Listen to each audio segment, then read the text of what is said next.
kesempatan untuk bertemu dengan adik-adik ini. Baik, pertama-tama aku kenalkan dulu nama kakak Desi, bisa dipanggil Desi ya. Kalau asal kakak itu dari Kaltara, dari daerah apa kalian? Itu perkenalan singkat dari kakak. Baik, mari kita fokus pada firman Tuhan pada malam hari ini. Ada yang bawa Alkitab atau Alkitab HP? Kita buka Alkitab di dalam 1 Yohanes pasal yang pertama ayat yang ke-9. 1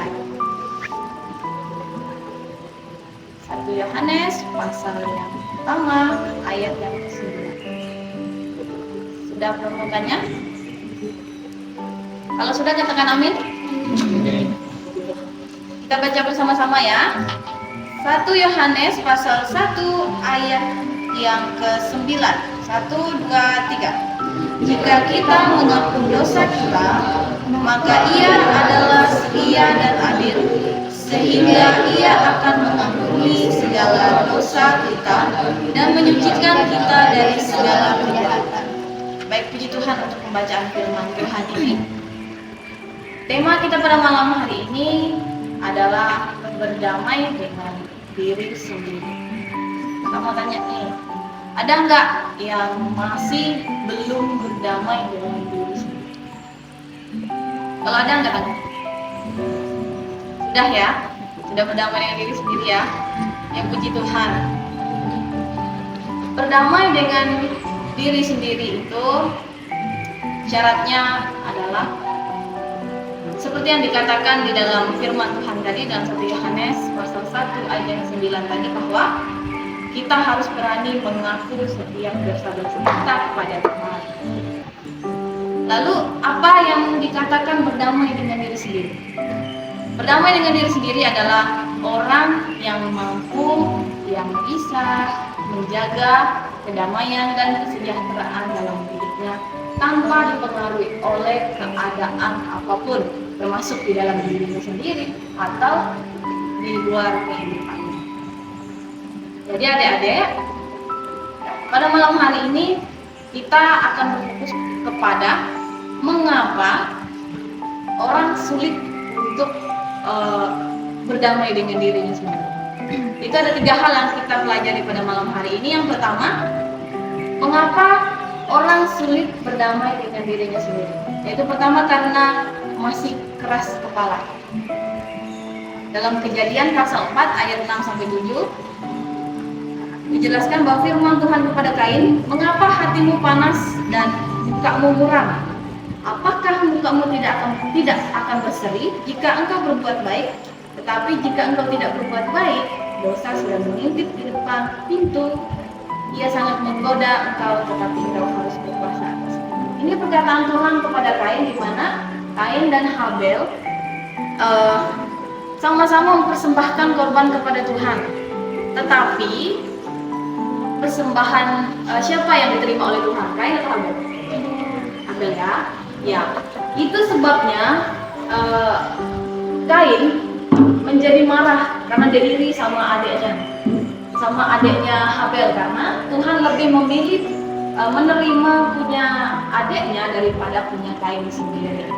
Yang seharusnya Kain lakukan adalah mengoreksi dirinya sendiri. Kok Tuhan tidak mau terima persembahan saya ya, kok dia malah menerima punya adik saya gitu. Kok Kain tidak mengoreksi dirinya sendiri, tapi yang dia lakukan adalah dia malah iri sama adiknya, sehingga itu yang membuat Kain membunuh adiknya sendiri. Jadi ini alasan mengapa kita sulit untuk berdamai dengan diri kita sendiri. Itu karena keras kepala. Orang keras kepala tidak mau menurut nasihat orang lain, betul nggak? Kalau keras kepala itu kalau orang nasihati dia, kalau dia keras kepala, dia terima nggak? Nggak kan? Nah, itu keras kepala. Itu makanya ini salah satu alasan berdamai dengan dirinya sendiri. Akibatnya, orang yang memiliki sikap keras kepala sulit diajak berdiskusi, sulit untuk ajak ngobrol baik-baik, atau dia juga sulit untuk dapatkan teman, sulit dapatkan sahabat. Orang yang keras kepala itu tidak mendengarkan pendapat orang lain. Dia hanya peduli sama pendapatnya sendiri aja. Dia tidak peduli sama orang lain. Begitu juga ketika dia ditegur sama firman Tuhan, dia tidak berubah, malah dia semakin mengeraskan dirinya sehingga dia tidak mau berubah. Padahal Tuhan mengutus kita untuk menjadi pembawa damai. Pembawa damai itu seperti apa? Orang yang selalu setia kepada Tuhan dan firman Tuhan itu menjadi landasan hidupnya. Jadi itu adalah karakter seorang pembawa damai yang Tuhan inginkan dalam kehidupan kita. Pembawa damai adalah orang yang berani menghadapi semua persoalan, kesulitan yang dia hadapi, dan dia tidak ada niat untuk melarikan diri dari kenyataan yang dihadapi. Pembawa damai adalah mereka yang berani mengambil keputusan di saat masa-masa sulit mereka. Jadi kalau ini arti dari pembawa damai, jika kita masih keras kepala, pembawa damai atau kedamaian itu sendiri tidak mungkin kita lakukan. Dan alasan kedua, mengapa orang-orang itu sulit untuk berdamai dengan dirinya sendiri, yaitu karena masih hidup dalam kesombongan dan keangkuhan. Dalam Yesaya pasal 2 ayat 11 dijelaskan, manusia yang sombong akan direndahkan dan yang angkuh akan ditundukkan, dan hanya Tuhan sajalah yang maha tinggi padanya. Orang sombong hanya menghargai dirinya sendiri. Dia tidak peduli dengan orang lain. Dia menghargai dirinya sendiri secara berlebihan. Itulah arti kesombongan. Orang sombong itu menganggap dirinya lebih hebat dari orang lain, dan orang sombong juga suka merendahkan orang lain. Jadi pikiran orang sombong itu mikirnya gini, oh si A dia lebih, misalnya dia lebih bodoh dari pintar. Oh si B dia nggak pandai main musik misalnya, dia nggak pandai main musik, saya bisa. Itu pemikiran orang sombong. Padahal pembawa damai itu berarti berniat untuk selalu berbuat kebaikan dan tidak perlu sombong. Dia itu punya hati yang lembut, dan dia itu rendah hati, karena itu yang difirmankan Tuhan bagi kita sebagai anak-anaknya. Dan alasan yang terakhir, yang ketiga, mengapa orang-orang sulit berdamai dengan dirinya sendiri itu adalah karena masih hidup dalam kemunafikan. Dalam 1 Yohanes pasal 4 ayat yang ke-20 jelaskan bahwa jikalau seorang berkata aku mengasihi Allah dan ia membenci saudaranya, maka ia adalah pendusta, karena barang siapa tidak mengasihi saudaranya yang dilihatnya, tidak mungkin mengasihi Allah yang tidak dilihat. Orang munafik selalu mengatakan sesuatu yang tidak sesuai dengan apa yang dilakukan. Dia selalu ingin terlihat baik di depan orang. Dia ingin dilihat, wah orang ini baik. Padahal sebenarnya di dalam dirinya sendiri, dia orang yang buruk gitu ya. Dan juga orang munafik itu sering dikatakan orang yang bermuka dua. Dia di depan orang itu baik, padahal sebenarnya tidak. Itu maksud bermuka dua.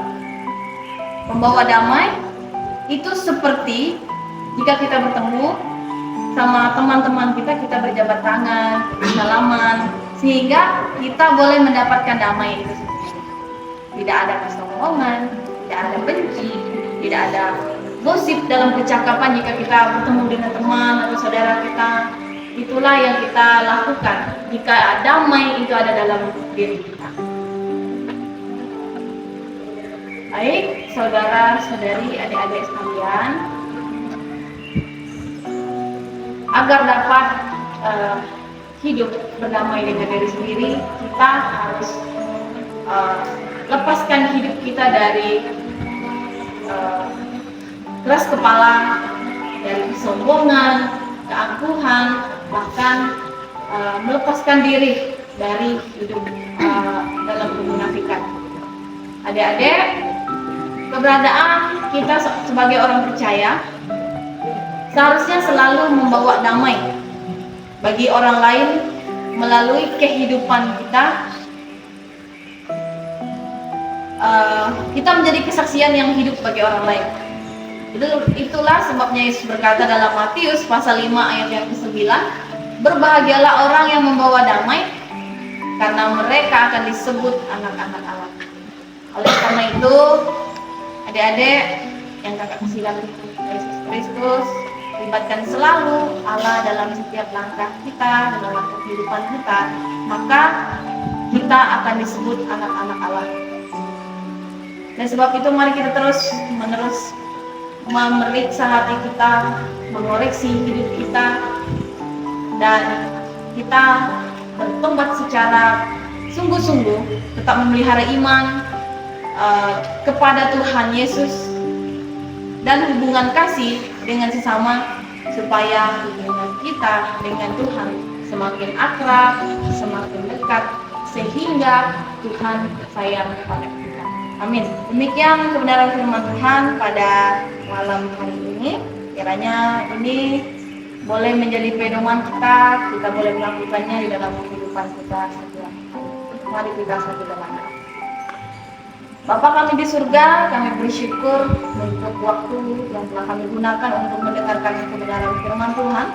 Kiranya apapun yang telah kami pelajari pada malam hari ini yang mengajarkan kami untuk berdamai dengan diri sendiri, biarlah kami boleh lepas dari kepribadian kami atau sifat kami yang keras kepala, bahkan kesombongan, keangkuhan, dan hidup dalam kemunafikan. Kiranya Tuhan sadarkan kami, mampukan kami untuk hidup sesuai dengan kehendak Tuhan, sehingga kami boleh berdamai dengan diri kami secara pribadi, sehingga kami boleh menjadi pembawa damai bagi orang-orang yang di sekitar kami, bahkan yang di luar sana.